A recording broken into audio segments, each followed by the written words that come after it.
आप देख रहे हैं समाचार एजेंसी ऑफ इंडिया में साइन न्यूज। मार्गशीर्ष माह होने वाला है आरंभ, जानिए इसका महत्व, कथा आदि विस्तार से। भगवान श्री कृष्ण को बहुत ज्यादा प्रिय है मार्गशीर्ष महीना। इस महीने इस तरह चमकाए अपनी किस्मत। आप देख, सुन और पढ़ रहे हैं समाचार एजेंसी ऑफ इंडिया की साइन न्यूज के धर्म प्रभाग में विभिन्न जानकारियों के संबंध में। सनातन धर्म या हिंदू धर्म के पंचांग में 12 माहों को चैत्र, वैशाख, ज्येष्ठ, आषाढ़, श्रावण, भाद्रपद, आश्विन, कार्तिक, मार्गशीर्ष, पौष, माघ, फाल्गुन के नाम से जाना जाता है। इसमें हिंदू धर्म में चैत्र महीने से साल की शुरुआत होती है। शास्त्रों के अनुसार मार्गशीर्ष महीने का संबंध मृगशिरा नक्षत्र से भी है। इसी नक्षत्र के कारण इस माह का नाम मार्गशीर्ष माह पड़ा। हिंदू कैलेंडर के अनुसार कार्तिक माह के बाद मार्गशीर्ष माह की शुरुआत होती है, जो 9वां महीना माना गया है। पुराणों में इस माह की महिमा का वर्णन मिलता है। अगर आप भगवान विष्णु जी एवं भगवान श्री कृष्ण जी की आराधना करते हैं और अगर आप विष्णु जी एवं भगवान कृष्ण जी के भक्त हैं, तो कमेंट बॉक्स में जय विष्णु देवा, जय श्री कृष्ण, हरिओम तत्सत, ओम नमो भगवते वासुदेवाय नमः लिखना न भूली। जानकार विद्वान बताते हैं कि इसकी महिमा स्वयं श्री कृष्ण भगवान ने गीता में बताई है। गीता के 10वें अध्याय के 35वें श्लोक में भगवान श्री कृष्ण ने कहा है, बृहत् साम तथा सामना गायत्री छंद सामह मासाना मार्गशीर्ष एवं ऋतुना कुसुमाकरः। अर्थात गायन करने योग्य श्रुतियों में मैं बृहत् साम और छंदों में गायत्री छंद हूँ तथा महीनों में मार्गशीर्ष और ऋतुओं में बसंत में हूँ। कहा जाता है कि सतयुग में देवों ने वर्ष का आरंभ मार्गशीर्ष कृष्ण पक्ष की प्रतिपदा तिथि से ही किया था। इसके साथ ही ऋषि कश्यप ने भी इसी महीने के दौरान कश्मीर नामक जगह की स्थापना की थी। मार्गशीर्ष मास के दौरान यमुना नदी में स्नान दान का बड़ा ही महत्व है। मार्गशीर्ष महीने के दौरान यमुना नदी में स्नान करने से भगवान सहेज ही प्राप्त होते हैं।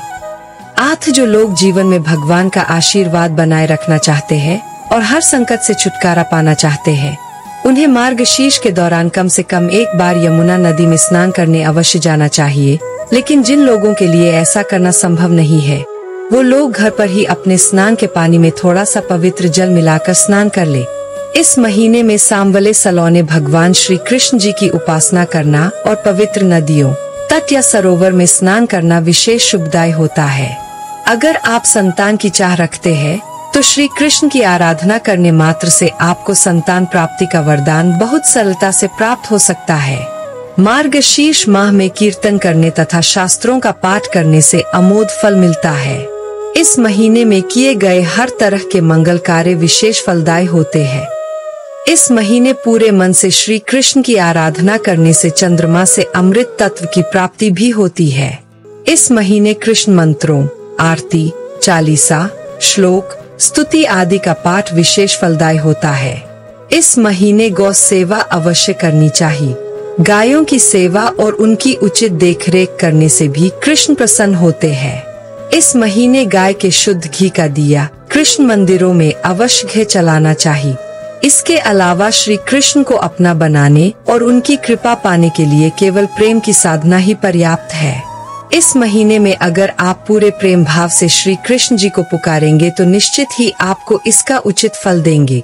स्कंद पुराण के अनुसार श्री कृष्ण जी और राधा रानी जी की कृपा पाने वाले मनुष्य को मार्गशीर्ष माह में व्रत, उपवास व निरंतर भजन, कीर्तन आदि करते रहना चाहिए। इसके साथ ही शाम के समय यानी संध्या काल में श्री कृष्ण जी और राधा जी की आराधना के साथ साथ भगवान विष्णु जी और शिव जी के भजन कीर्तन भी अवश्य करना चाहिए। इन दिनों प्रतिदिन गीता का पाठ अवश्य करना चाहिए। इस पूरे महीने भर में मनुष्य पूरे विधि विधान से श्री कृष्ण का ध्यान, जप, तप, व्रत, उपवास आदि करता है तो उसकी समस्त मनोकामनाएं पूर्ण होती है। इसके साथ ही इस महीने तेल मालिश करना शुभ फल प्रदान करता है। इस महीने कुछ वस्तुओं का प्रयोग करने की शास्त्रों में मनाही है। इस माह में जीरा खाने की मनाही है। 8 महीने भर जीरा नहीं खाना चाहिए तथा वसायुक्त भोजन करना चाहिए। मार्गशीर्ष मास की कथा जानिए। मार्गशीर्ष माह में भगवान श्री कृष्ण के बाल रूप की कथा का श्रवण किया जाता है। इसमें माता यशोदा के जीवन को दर्शाया जाता है। अनुसार प्राचीन समय में हैह वंश में महिष्मती नगरी में कृत्यवीर्य नाम के राजा की शीलधना नाम की एक रानी थी, जिसने संतान प्राप्ति के लिए ब्रह्मावादिनी मैत्रेयी से उपाय पूछा था। इस पर मैत्रेयी ने उसे अनंत व्रत की विधि बता, जिसे विधि पूर्वक करने पर शीलधना को कार्तवीर्यार्जुन नाम का ओजस्वी पुत्र प्राप्त हुआ, जिसने भगवान विष्णु के अवतार श्री दत्तात्रेय की आराधना कर चक्रवर्ती सम्राट बनने का वर प्राप्त कर देवताओं की तरह पूजनीय स्थान प्राप्त किया था। वही भगवान श्री कृष्ण जी ने युधिष्ठिर से कहा कि हे महाराज युधिष्ठिर, आप भी इस व्रत को कीजिए। इस व्रत के प्रभाव से आप क्षण भर में अपने शत्रुओं को जीतकर संपूर्ण राज्य के अधिकारी बनेंगे। भगवान कृष्ण का वचन सुनकर युधिष्ठिर ने गणेश चतुर्थी का व्रत किए। इस व्रत के प्रभाव से वे अपने शत्रुओं को जीतकर राज्य के अधिकारी बन गए। वही एक अन्य कथा के अनुसार माता पार्वती जी ने गणेश जी से पूछा कि अघन कृष्ण चतुर्थी संकटा कहलाती है, उस दिन किस गणेश की पूजा किस रीति से करनी चाहिए। गणेश जी ने उत्तर दिया कि हे हिमालय नंदनी, अघन में पूर्वायक्त रीति से गजानन नामक गणेश की पूजा करनी चाहिए। पूजन के बाद अर्घ्य देना चाहिए। दिन भर व्रत रहकर पूजन के बाद ब्राह्मण को भोजन कराकर जौ, तिल, चावल, चीनी और घृत का शाकला बनाकर हवन कराए तो वह अपने शत्रु को वशीभूत कर सकता है। इस संबंध में हम एक प्राचीन इतिहास सुनाते हैं। कथा के अनुसार प्राचीन काल में त्रेतायुग में दशरथ नामक एक प्रतापी राजा थे। वे राजा आखेट प्रिय थे। एक बार अनजाने में ही उन्होंने एक श्रवण कुमार नामक ब्राह्मण का आखेट में वध कर दिए। उस ब्राह्मण के अंधे माँ बाप ने राजा को शाप दिया कि जिस प्रकार हम लोग पुत्र शोक में मर रहे हैं, उसी भांति तुम्हारा भी पुत्र शोक में मरण होगा। इससे राजा को बहुत चिंता हुई। उन्होंने पुत्रेष्टि यज्ञ कराया। फलस्वरूप जगदीश्वर ने राम रूप में अवतार लिया। भगवती लक्ष्मी जानकी के रूप में अवतरित हुई। पिता की आज्ञा पाकर भगवान राम जी माता सीता और लक्ष्मण सहित वन को गए, जहां उन्होंने खरदूषण आदि अनेक राक्षस व राक्षसियों का वध किया। इससे क्रोधित होकर रावण ने सीता जी का अपहरण कर लिया। माता सीता जी की खोज में भगवान राम ने पंचवटी का त्याग कर दिया और ऋष्यमुख पर्वत पर पहुंचकर सुग्रीव के साथ मैत्री की। तत्पश्चात माता सीता जी की खोज में हनुमान आदि वानर तत्पर हुए। ढूंढते ढूंढते वानरों ने गिद्धराज संपाति को देखा। इन वानरों को देखकर संपाति ने पूछा कि कौन हो, इस वन में कैसे आए हो, तुम्हें किसने भेजा है, यहाँ पर तुम्हारा आना किस प्रकार हुआ है।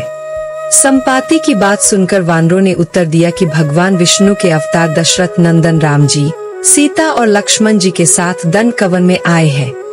वहाँ पर उनकी पत्नी सीता जी का अपहरण कर लिया गया है। हे मित्र, इस बात को हम लोग नहीं जानते कि माता सीता कहाँ है। उनकी बात सुनकर संपाति ने कहा कि तुम सब रामचंद्र के सेवक होने के नाते हमारे मित्र, जानकी जी का जिसने हरण किया है और वह जिस स्थान पर है वह मुझे मालूम है। सीता जी के लिए मेरा छोटा भाई जटायु अपने प्राण गंवा चुका है। यहाँ से थोड़ी ही दूर पर समुद्र है और समुद्र के उस पार राक्षस नगरी है। वहाँ अशोक के पेड़ के नीचे सीता जी बैठी हुई है। रावण द्वारा अपहृत माता सीता जी अभी भी मुझे दिखाई दे रही है। मैं आपसे सत्य कह रहा हूँ कि सभी वानरों में हनुमान जी अत्यंत पराक्रमशाली है। आप उन्हें वहाँ जाना चाहिए।